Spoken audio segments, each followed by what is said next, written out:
Welcome to the Female Church Leaders Podcast, a weekly resource for women who love God, love the church, and are called to lead.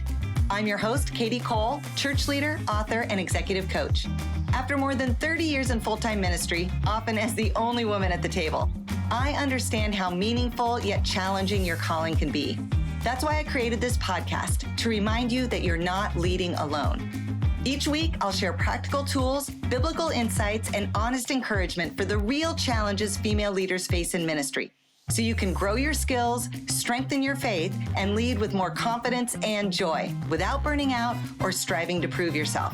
We drop a new episode every Monday because Sunday is coming and you are going to be ready for it. Summer is coming, and for a lot of church leaders, that brings a familiar tension.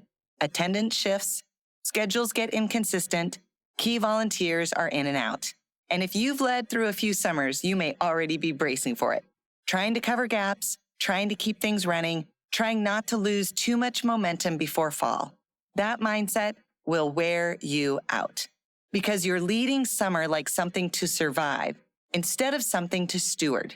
Summer doesn't have to be a step back. It can be actually one of your most strategic opportunities to invite new people into serving. Here's why this works. Summer may change how people engage, but it doesn't eliminate their desire to contribute.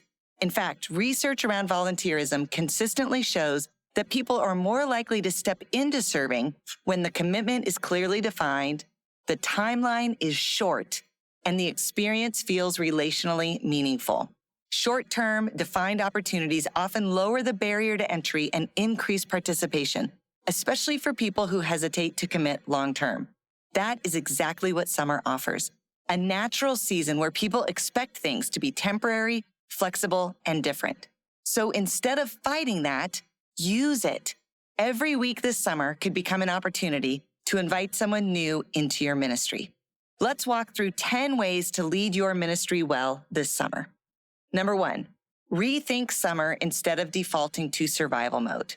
Most leaders approach summer asking, what do we need to keep going? But a better question is, what could we do differently because it's summer? Churches already do this in some areas by offering things like vacation Bible school, summer camps, mission trips, and creative sermon series such as At the Movies. These environments feel different. They naturally create energy, visibility, and invitation. Your ministry can do the same. Number 2, adjust your format to make participation easier. During the school year, people manage full, predictable schedules, but summer loosens that. It also makes consistency actually harder. So instead of asking people to fit into your existing structure, adjust your structure to fit the season. Look at what you're offering and ask, where could we make this easier to step into? That might mean shifting the format. I've seen small groups move from weekly meetings to short-term workshops or topical classes. Teaching environments become more drop-in friendly rather than sequential. It could also mean rethinking how people serve. Instead of asking for only a weekly commitment, create an option for serving just once a month or for a one-time event. The roles stay the same, but the structure changes. When you lower complexity and increase flexibility, more people can see a way in and say yes. Number 3, create a clear summer serve timeframe. Clarity removes hesitation, especially when it comes to the length of a commitment. Instead of a general ask, hey, we need volunteers this summer, create an ask with a specific timeline. I love the term summer serve opportunity because it creates a clear viewpoint of what kind of commitment you're asking for, just for the summer or just for part of the summer. Many people won't commit to something open-ended, but they will rearrange their schedule for a short, meaningful season.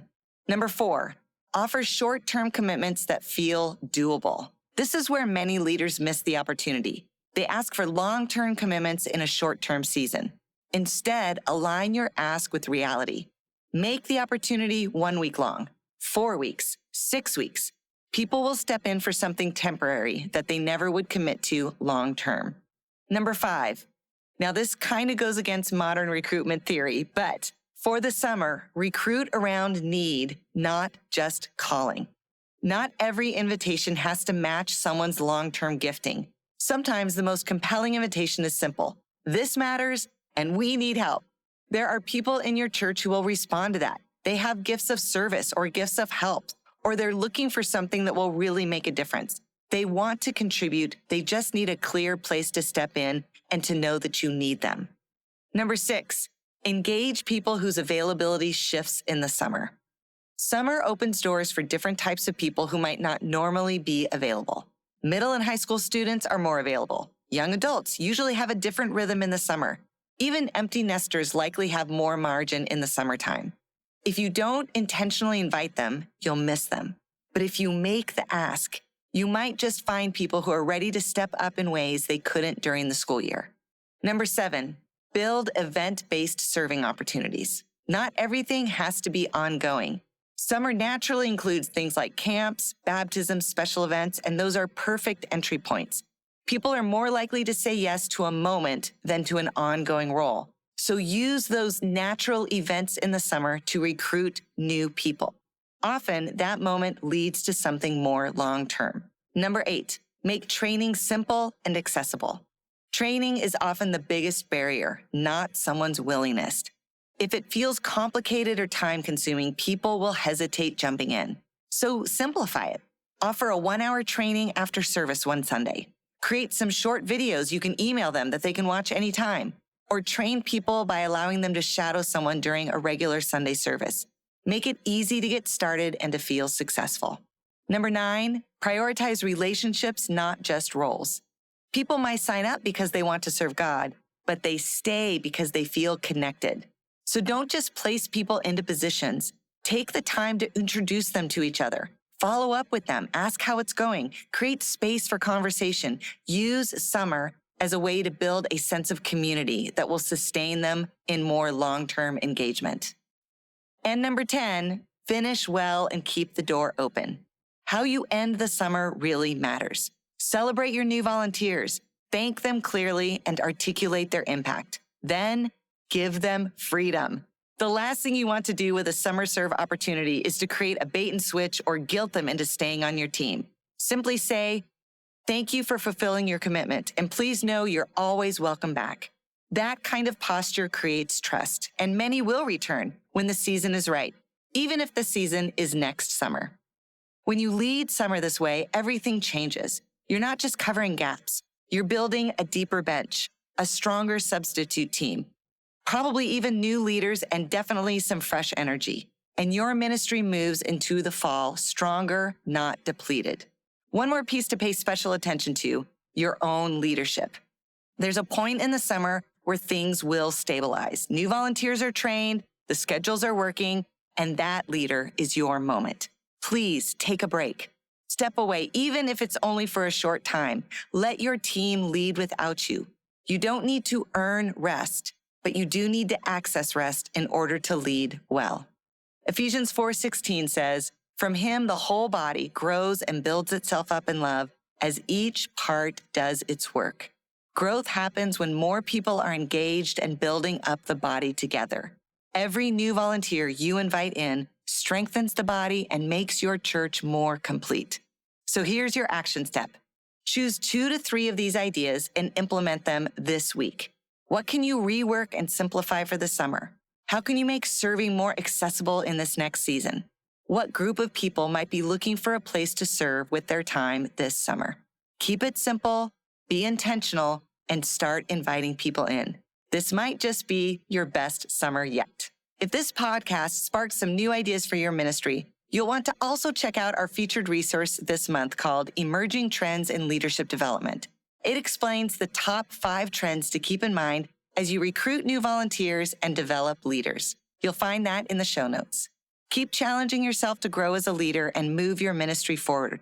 Even one step forward or one new idea can make a big difference. Remember, your faithfulness and your calling truly matter.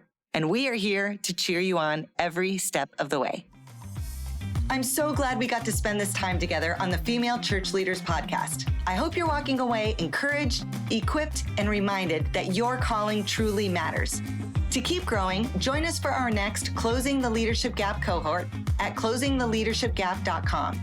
It's a guided coaching experience, including live Q&A with me, designed to accelerate your leadership journey. If this podcast has been helpful to you, would you please take a moment to follow, rate, and share it? Your engagement helps the algorithms suggest our resources to female church leaders we haven't had a chance to meet yet. And don't forget to follow @Female Church Leaders on Instagram for encouragement and leadership tools designed just for you. You can also follow my personal feed @Kadi Cole, spelled KadiCole. Keep leading faithfully, keep growing your leadership gifts, and I'll see you next Monday because Sunday is coming and you are going to be ready for it.